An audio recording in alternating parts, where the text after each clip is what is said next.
Reflection of light. When a light ray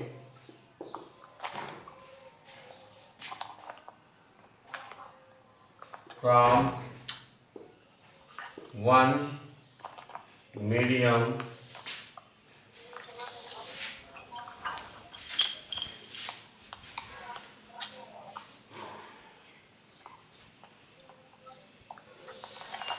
when a light ray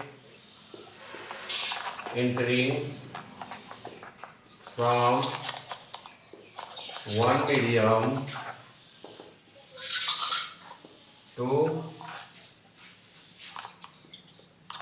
another medium, then it deviates from its path. This phenomena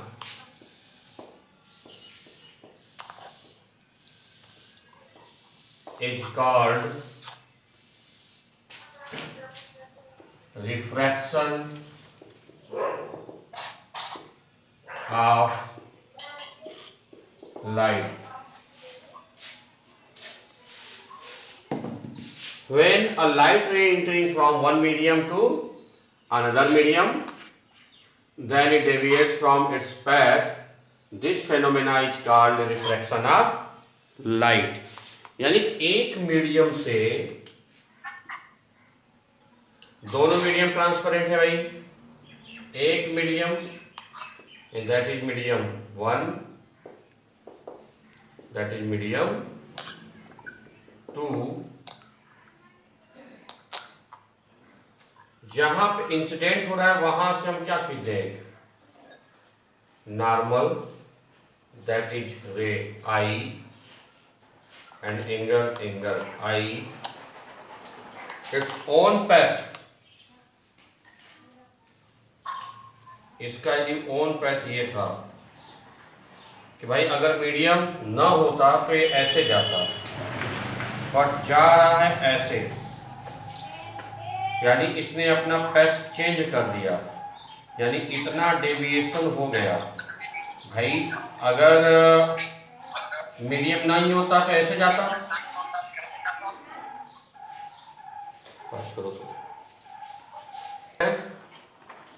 कि जब light inter करे एक medium से दूसरे medium में, तो inter करते हुए ये अपना पैथ को चेंज कर दे. जब पैथ चेंज कर देता है तो इस फिनोमेना, इस घटना को क्या कहते हैं? Refraction of light. ठीक भाई. तो this is called deviation of light. Deviation of light. अगर एंगल से शो करते हैं तो उसे डेल्टा से शो करते हैं. This is angle R. ठीक है. यदि मीडियम 1 हमारा रेयरर हो, रेयरर मीन्स लो डेंसिटी का, और मीडियम सेकेंड हमारा डेंसर हो. ठीक है. ये दोनों भी रिलेटिव वर्ड हैं, ध्यान देना. अगर हम एयर और वाटर मीडियम ले रहे हैं, एयर हमारा रेयरर हो जाएगा और वाटर हमारा डेंसर हो जाएगा. अगर हम वाटर और ग्लास सिस्टम ले रहे हैं तो वाटर हमारा रेयरर हो जाएगा और ग्लास हमारा डेंसर हो जाएगा. ध्यान देना, सब रिलेटिव वर्ड है. अगर हमने एयर और ग्लास लिया है तो और क्लियर है भाई कि ये हमारा रेयरर होगा और ये हमारा डेंसर होगा. अगर मान लो वैक्यूम ले लिया, वैक्यूम यानी स्पेस का वैक्यूम, और एयर ले लिया, हालांकि हम लोग अभी 10th में ये मानेंगे कि वैक्यूम और एयर सेम है, बट अगर कई फिनोमेना समझने के लिए हमें देखना पड़ेगा वैक्यूम और एयर के बीच का रिफ्रैक्शन. तो जाहिर सी बात है वैक्यूम हमारा क्या हो गया? रेयरर हो गया, और एयर हमारा क्या हो गया? डेंसर हो गया उसके रिलेटिव में. ठीक है. अब जब एक लाइट रे एक मीडियम से दूसरे मीडियम में जाता है तो इसकी कौन कौन सी प्रॉपर्टी चेंज होती है, क्योंकि जब प्रॉपर्टी कोई ना कोई चेंज होगा तभी अपने पैथ से ये चेंज हो रहा है। यानी कि अगर प्रॉपर्टी चेंज नहीं होती कुछ प्रॉपर्टी तो ये ऐसा नहीं करता बिहेवियर। तो आज हम लोग सीखेंगे कि रिफ्रैक्शन हो क्यों रहा है और कैसे हो रहा है। ठीक है, अभी तो हम लोग पढ़े भाई एक ऐसी घटना हो रही है जिसे वो रिफ्रैक्शन बोलते हैं कि लाइट अपने पैथ को चेंज कर दे रहा है, बट ऐसा हो क्यों रहा है पहला क्वेश्चन, और कैसे हो रहा है दूसरा क्वेश्चन। इन दोनों क्वेश्चन को समझने के लिए आज हम लोग आगे पढ़ेंगे। तो फटाक से नोट करिए, फिर आगे पढ़ाते हैं।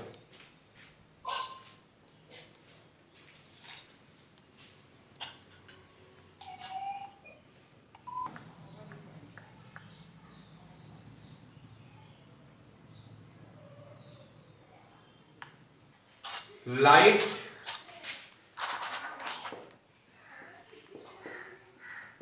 की तीन प्रॉपर्टीज होती है। पहला वेलोसिटी और स्पीड ऑफ लाइट, फिलहाल इन दोनों को एक ही मान सकते हैं। Second wavelength, that is length between a wave या length of a wave. Third frequency. इन तीनों के बारे में आप पढ़ चुके हैं क्लास 9th में साउंड में। ठीक है, वेव क्या होता है, वेव की स्पीड क्या होती है, वेवलेंथ क्या होता है, फ्रीक्वेंसी क्या होती है। फ्रीक्वेंसी जो है this is the colour nature of light. Colour nature of light, ध्यान देना इस बात को कि अगर किसी लाइट का फ्रीक्वेंसी अगर चेंज होता है तो लाइट का कलर चेंज हो जाएगा। ठीक है, अब जैसे सनलाइट की फ्रीक्वेंसी अलग होती है, आर्टिफिशियल लाइट की फ्रीक्वेंसी अलग होती है। हम लोग कोई भी कपड़ा वपड़ा खरीदते हैं दुकान में या कोई भी आर्ट बनाते हैं कमरे के अंदर आर्टिफिशियल लाइट में, तो हमें उसमें जो कलर सही समझ में आता है हम उसी हिसाब से चूज करते हैं। लेकिन सनलाइट में जब ले आते हैं तो हल्का सा कलर हमें क्या महसूस होता है, चेंज हो गया रहता है। ठीक है, क्योंकि ये लाइट की अलग अलग फ्रीक्वेंसी से, अलग अलग सोर्सेस से, और हम मैक्सिमम सबको जो सभी चीज़ों को साफ साफ या उनके ओन कलर में हम देख पाते हैं जब हम सनलाइट में हो, वाइट लाइट में। ठीक है, अब जरा हमें ये बताइए कि सपोज एक वाटर टैंक है और इसमें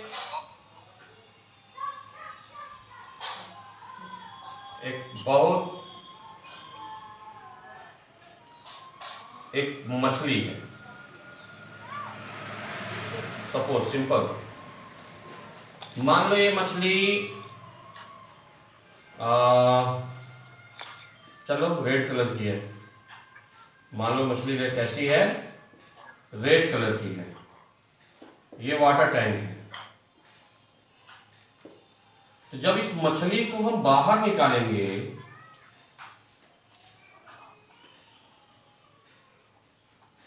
तो इसका कलर क्या होगा। एक मछली है जो रेड कलर की है, वाटर में हमें दिखाई दे रही है। अब इस मछली को हमने बाहर निकाल दिया तो इसका कलर क्या दिखाई देगा, बताइए एनीवन, बोलिए।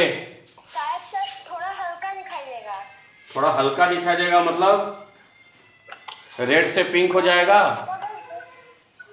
जितना वो रेड रहेगा सर उससे थोड़ा कम रेड हो जाएगा। अच्छा, मछली कभी पकड़ियो पानी में से प्राची? No sir. मछली में पानी पानी में मछली देखी हो? No sir. पानी में मछली भी नहीं देखी हो? No sir. यार तब तो तुमसे बात करना ही बेकार है। कोई ऐसे ही बात करे, ऐसा लोग बात करे भाई जो पानी में मछली देखा हो।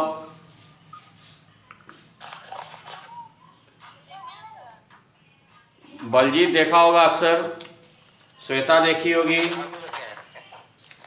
क्यों भाई, अनुरोध देखा होगा, शिवम देखा होगा। अब गढ़ई के पानी या तालाब पोखरे के पानी की बात नहीं कर रहा हूँ मैं, साफ पानी की बात कर रहा हूँ, क्लीन वाटर। मछली के दुकानदारों क्या चले, ये सब जो जिंदा मछलियाँ पकड़ के लाते हैं तो साफ पानी रखते हैं ना, साफ पानी मछलियों को रखते हैं, छोटा सा टंकी ले आते हैं, क्यों? अरे देखा है। और उसमें तो जरूर देखा होगा एक्वेरियम, जो मछली को रखा जाता है जार कांच में। तो एक्वेरियम के अंदर जो मछली जिस कलर की होती है, एक्वेरियम से बाहर निकाल दो, क्या मछली कलर चेंज होता है?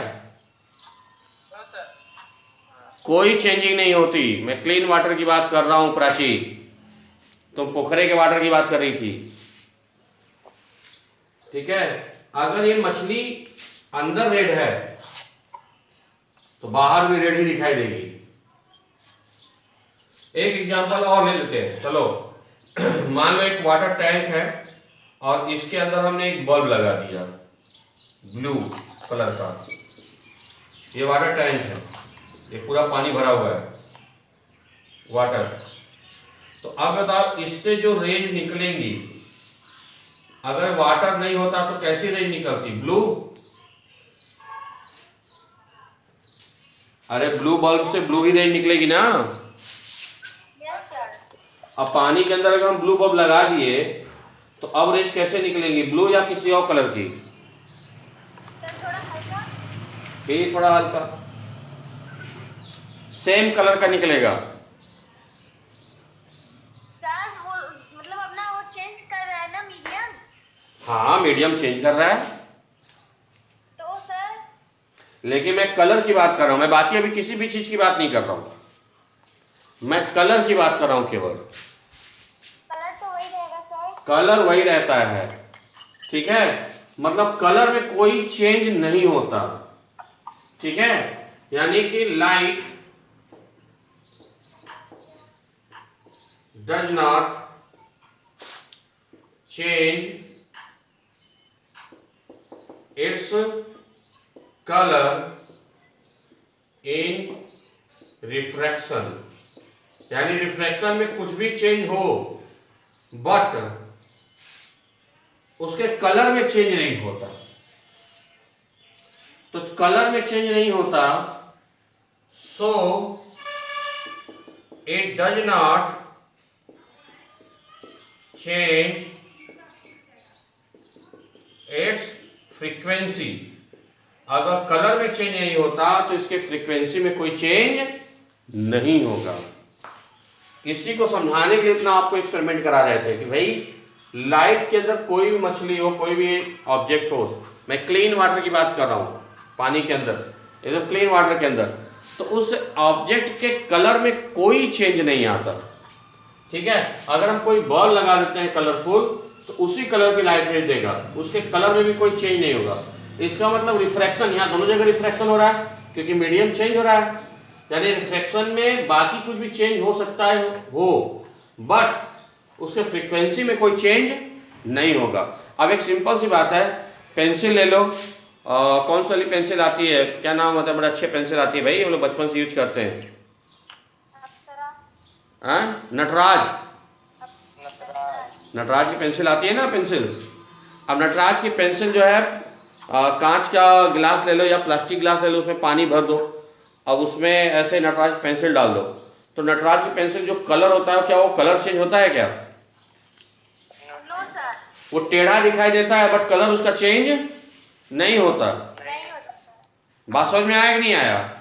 तो इसका मतलब कि रिफ्रैक्शन में हमारा क्या चेंज होता है?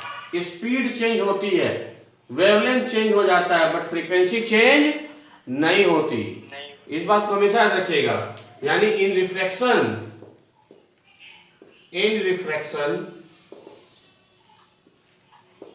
लाइट,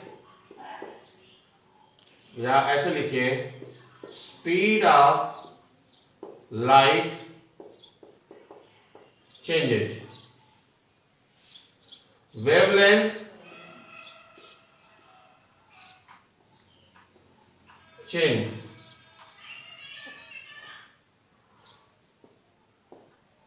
but frequency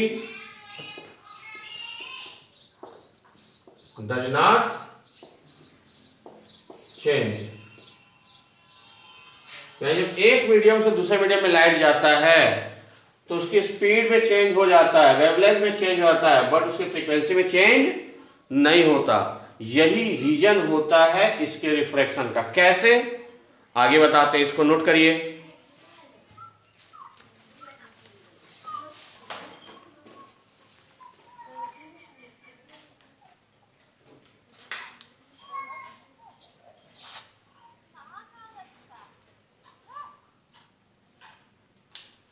अब ये बताइए, हमें दो मीडियम को लेके चलना है, रेयरर, डेंसर।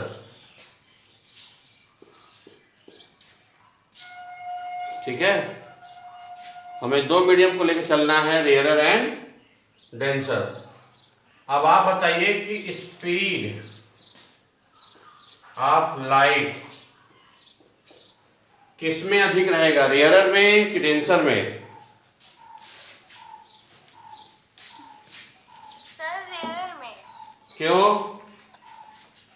सर क्योंकि शायद वो हल्का होता है डेंसर से। रेयरर डेंसर से हल्का होता है, गुड। और कोई? और सर वो रेयर से डेंसर में जब जाता है तो टुवर्ड द नॉर्मल की तरफ से नहीं, मतलब वो अभी टुवर्ड या उससे दूर, ये सभी बात नहीं करेंगे, ये बिल्कुल रटना नहीं है। अभी बस केवल ये बताइए कि स्पीड ऑफ लाइट किसमें ज्यादा होगा, किसमें कम?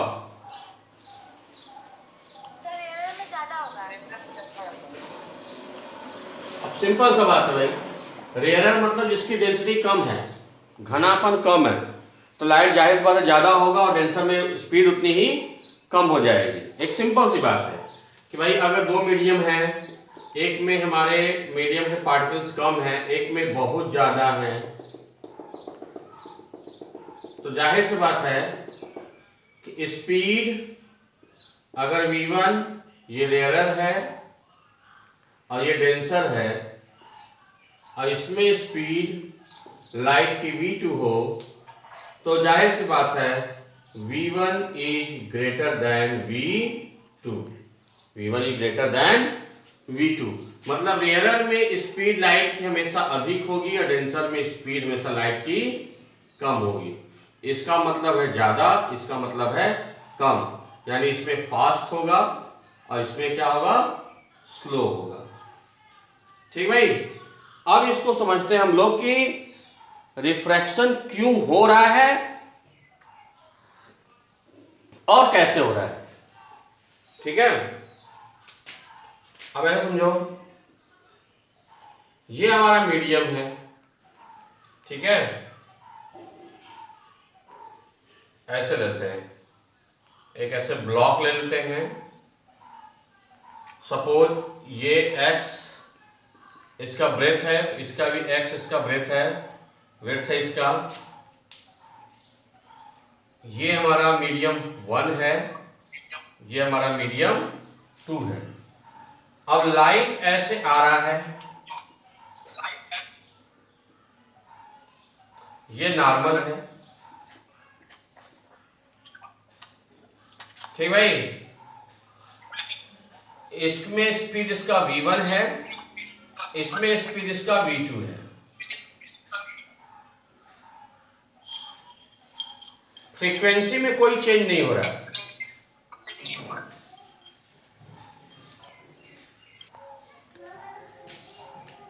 यदि स्पीड इसमें v1 है, इसमें स्पीड v2 है, तो जाहिर सी बात है v2 जो है कम हो जाएगा v1 से।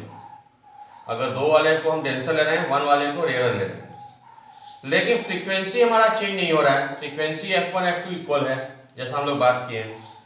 अगर इसको टाइम t1 ही, इसे मान लो टाइम t लगा इसको यहां से यहां आने में, यानी कि x डिस्प्लेसमेंट क्लियर करने में से टाइम t लगा, तो नेक्स्ट x को क्लियर करने में से टाइम t ही लगना चाहिए, क्योंकि फ्रीक्वेंसी हम लोग 9th में पढ़ चुके हैं, frequency equal to 1 by time period. यानी फ्रीक्वेंसी में चेंज नहीं हो रहा है, तो उसके टाइम पीरियड में कोई चेंज नहीं होता है।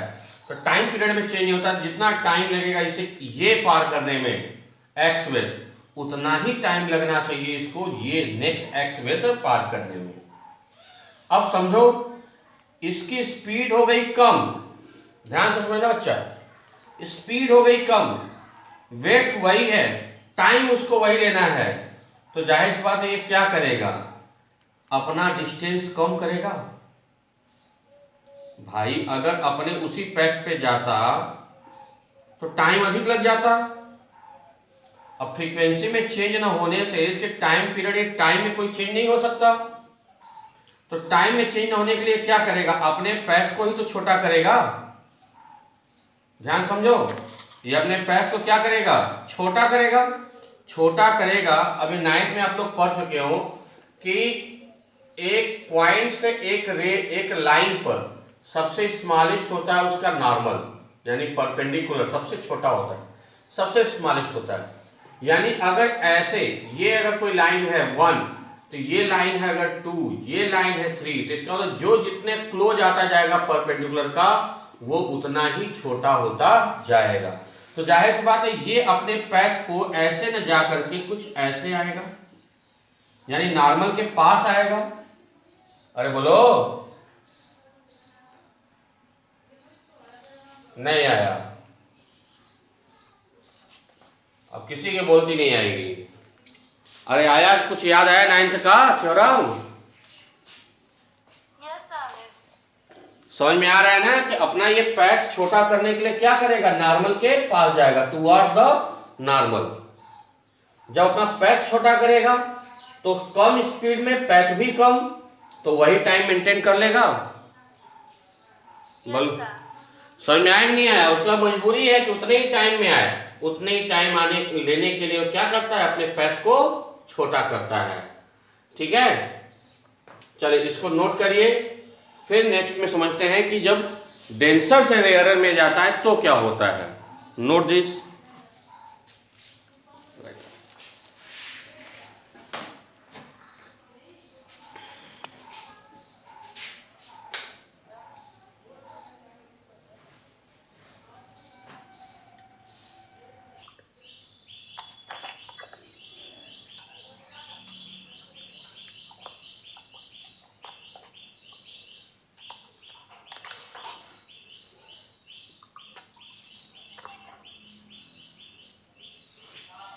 इस तरह से हमने 2 ब्लॉक ले लिया,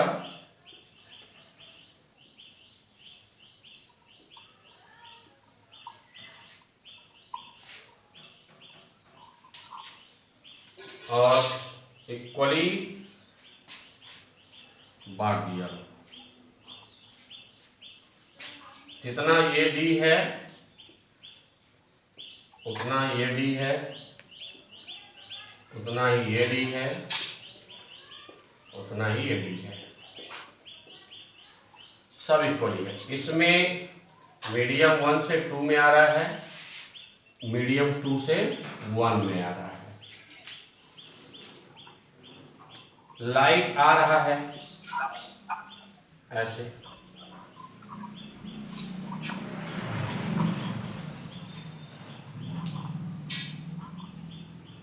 ये हमारा नॉर्मल है।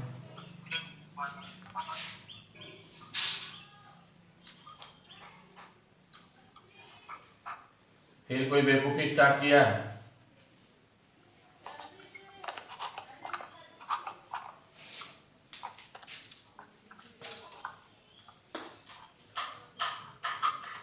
तो ये बात हो रही थी, अगर मीडियम 1 में स्पीड v1 है और मीडियम 2 में v2 है,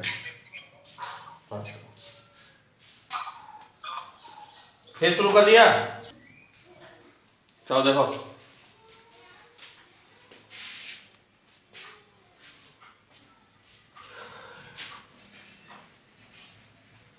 स्पीड v1, इसमें v2, तो जाहिर सी बात है अगर 1 हमारा रेयरर है और 2 हमारा डेंसर है तो v1 is greater than v2। और अभी इसके पहले हम लोग बात किए कि भाई अगर स्पीड धीमा हो जाएगा और इसे उतने ही टाइम में पार करना है तो ये अपना पैथ को शॉर्ट करेगा, पैथ को शॉर्ट करेगा मतलब टुवर्ड्स द नॉर्मल आएगा। मीन्स जब light comes from rarer and goes to denser, it bends toward normal. देखो यहां से क्लियर होता है कि अगर उसने स्पीड डाउन किया, उतना ही टाइम लेना है उतने डिस्टेंस को, तो इसलिए उसने अपना क्या किया, पैथ चेंज किया। पैथ चेंज किया तो मतलब बेंड किया। बेंड किया तो किधर किया, नॉर्मल की ओर। क्यों नॉर्मल की ओर, ताकि अपना पैथ शॉर्ट कर सके। कम पैथ करेगा, कम स्पीड है, कम टाइम लगेगा, तो दोनों टाइम मेंटेन करेगा।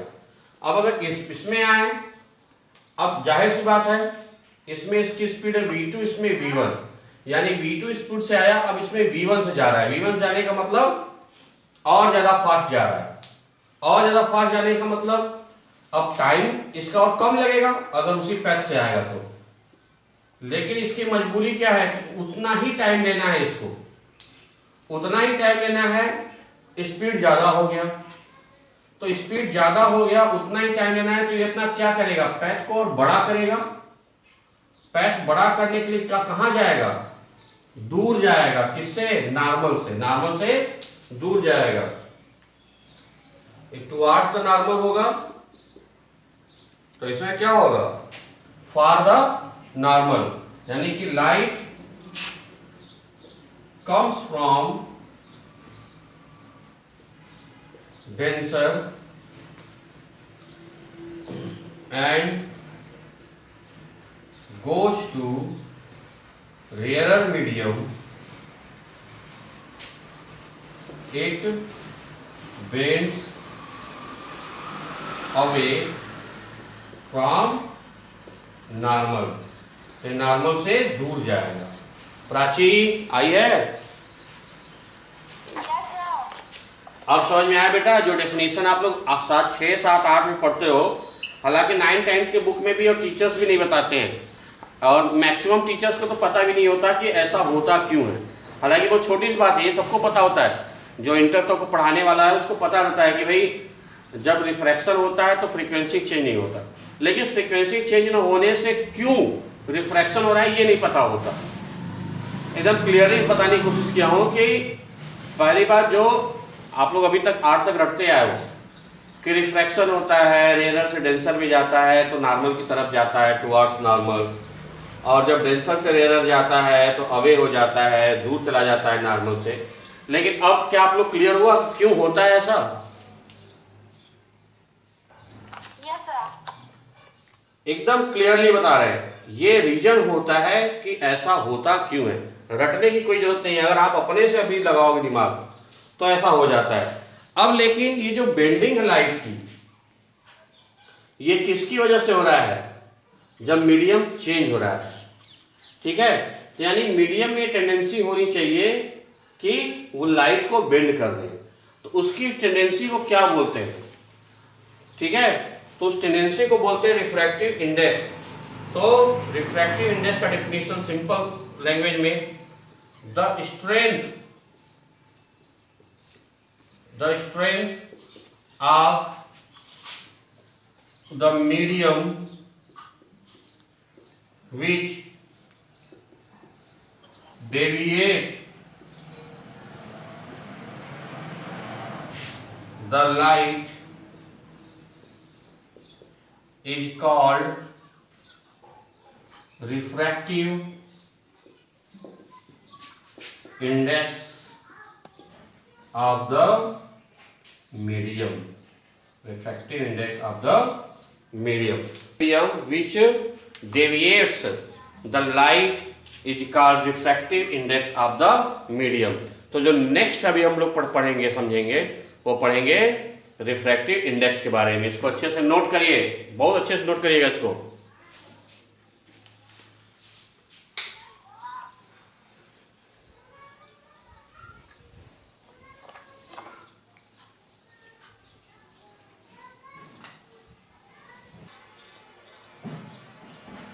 ध्यान से समझो तो बेंडिंग ऑफ लाइट ये किसके रीजन हो रहा है? Due to change of speed, ठीक है। और बेंडिंग ऑफ लाइट की टेंडेंसी को यानी स्ट्रेंथ को ही बोलते हैं refractive index. Refractive index mu से शो करते हैं, कई बुक्स में यन से भी शो करते हैं, ठीक है। यन से मैक्सिमम यूपी बोर्ड में शो किया जाता है, म्यू से तो खैर जितने भी कॉम्पिटिटिव है आपकी बुक में भी होगा, म्यू से ही होगा। खैर म्यू से हो या यन से हो, आप इसको समझिए रिफ्रैक्टिव इंडेक्स। तो इसका मैथमेटिकल क्या डेफिनेशन है? कहता है द रेशियो ऑफ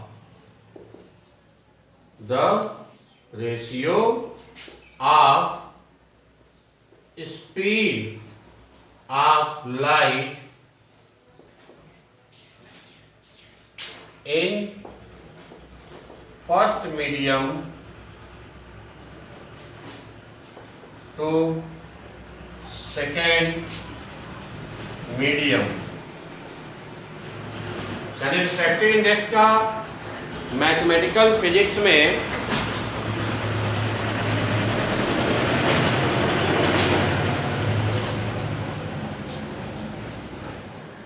जो डेफिनेशंस हैं वो क्या होता है? That is refractive index the ratio of speed of light in first medium to second medium, यानी ये रेशियो है। तो refractive index mu is equal to v1 upon v2। v1 that is speed of light in first medium, that is speed of light in second medium। फिर कोई पागल होना शुरू हो गया।